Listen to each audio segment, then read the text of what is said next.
So we're going to take a look at the Sacramento Kings, who Sacramento I find is very interesting, has an established 1-2 punch in De'Aaron Fox and Sabonis. Yeah, if you look at the points per game, you look at De'Aaron Fox is almost averaging 30. And remember earlier last year, I made a video about De'Aaron Fox saying that it was going to be a breakout year for him, and he's really come in this year. So if you haven't seen that video, please go check it out. But yeah, no, just looking at him, like you're looking at 30 points a game and almost 7 assists. And then you're looking at Sabonis, who's a power forward, right? Who plays their 5 or their big for them. He's averaging 19 and 7 assists. So you're looking at 2 guys that are averaging a vast portion of the offensive load for this team. That's almost 50 points a game. And if you're counting the assists, that's like at least another 30, right? So there's a lot of good things going on in Sacramento. And we are going to take a look at this. Obviously, Sacramento just ended up being eliminated in the play-in tournament, but you got to look at the positive. You got to think that, okay, this was a good opportunity to see how our guys react against competition in pressured environments.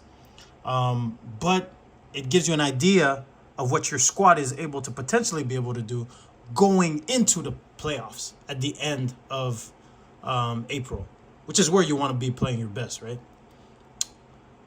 So if you just look, and I'm really going to highlight Sabonis, because as a big, he acts almost like another point guard on the floor. You can run a lot of offense to him. Here you see De'Aaron Fox is going to give him the ball just at this elbow right here.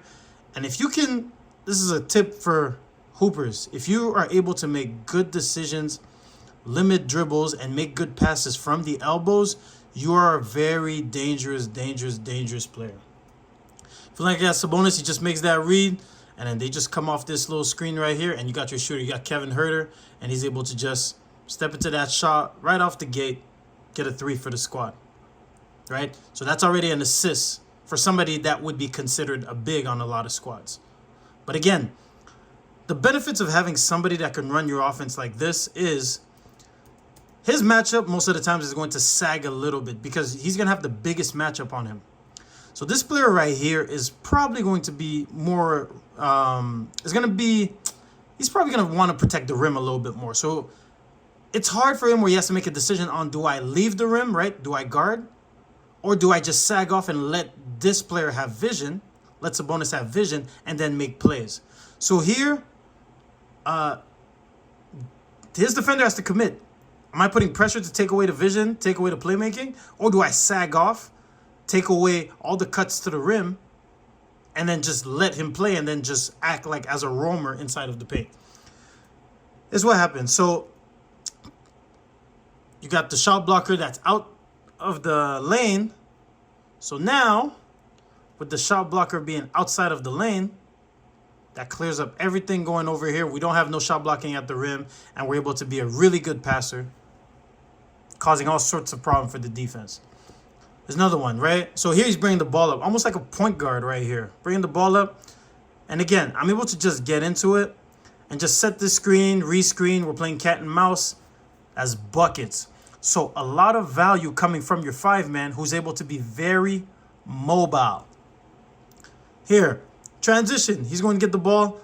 And the one thing about him is that they give him the freedom. He pushes, brings the ball up, makes the pass right. So we get a paint touch.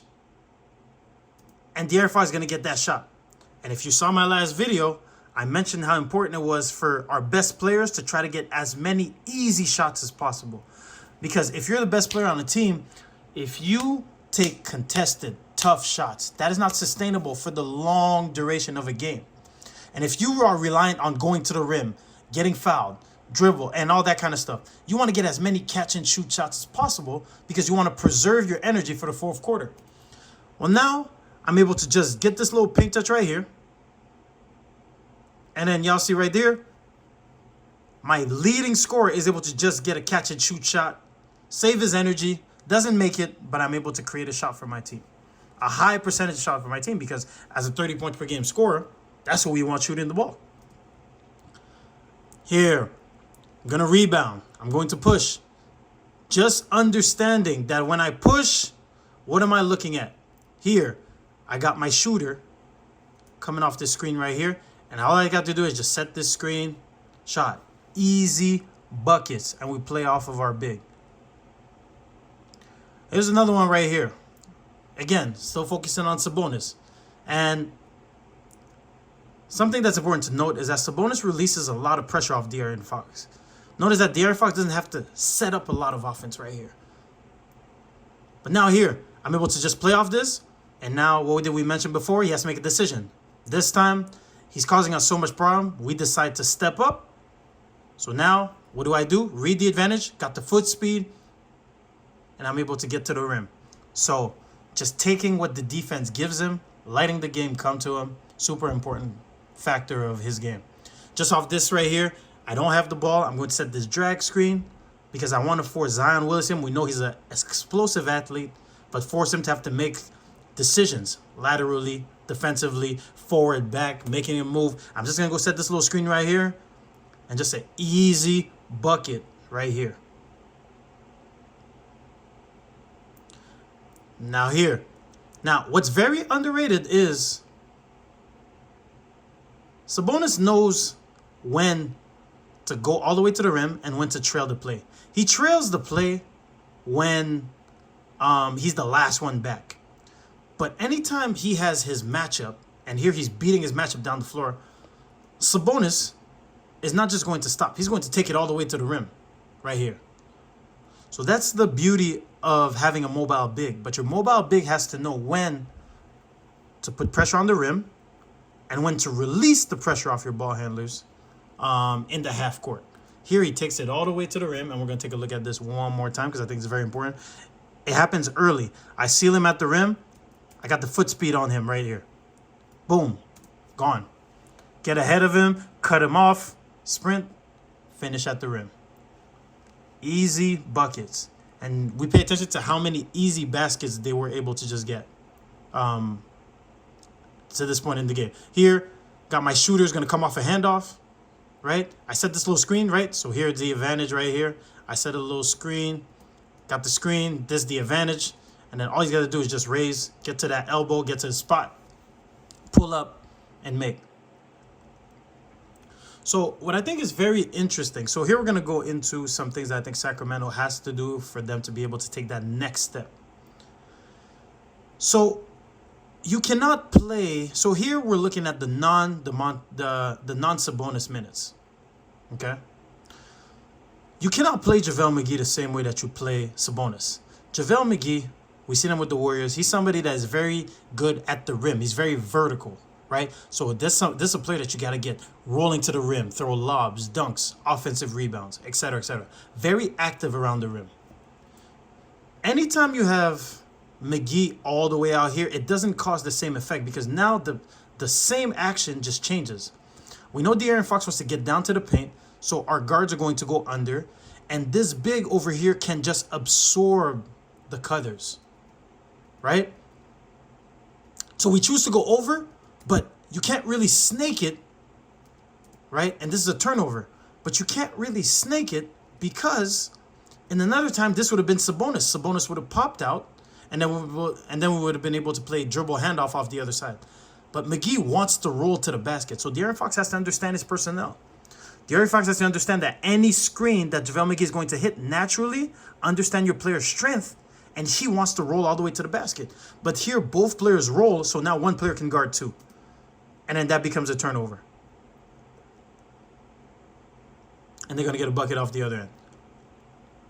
Looking at the same action all the way over here. So now New Orleans is going to pick up a little bit higher up.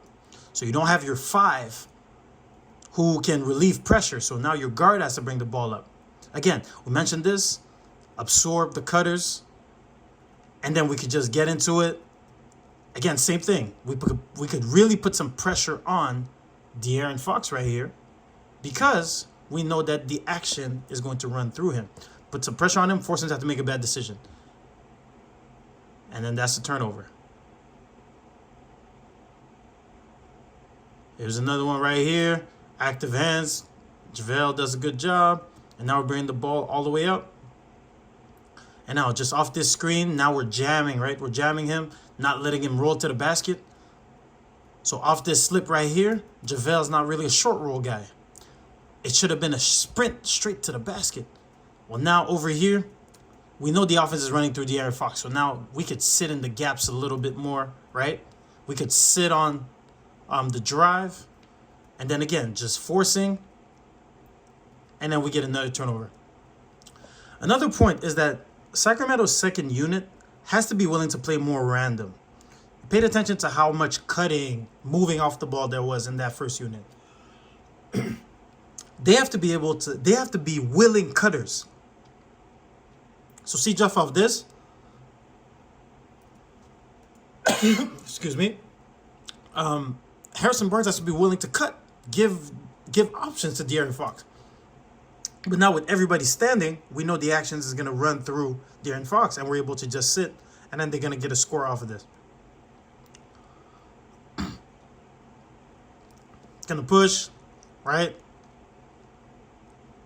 Back to the top, right? Everybody's in the gap. You see Alvarado sitting in the gap, right? So here we're even loading up. We're leaving guys. We're here. We're loading on the driver. Tough shot, right? So you notice the difference in the quality of the shots that they are getting. The shots that they are getting now in their second unit, especially when now defenses are starting to load up on De'Aaron Fox. More tough shots than when Sabonis is. So in this video, we're able to just see the value of Sabonis. But if you're the Sacramento Kings, you're really happy about you getting this chance to be in the play-in tournament, because this allows you to sort of see and work on things that will help you to finish off your regular season and go into the playoffs.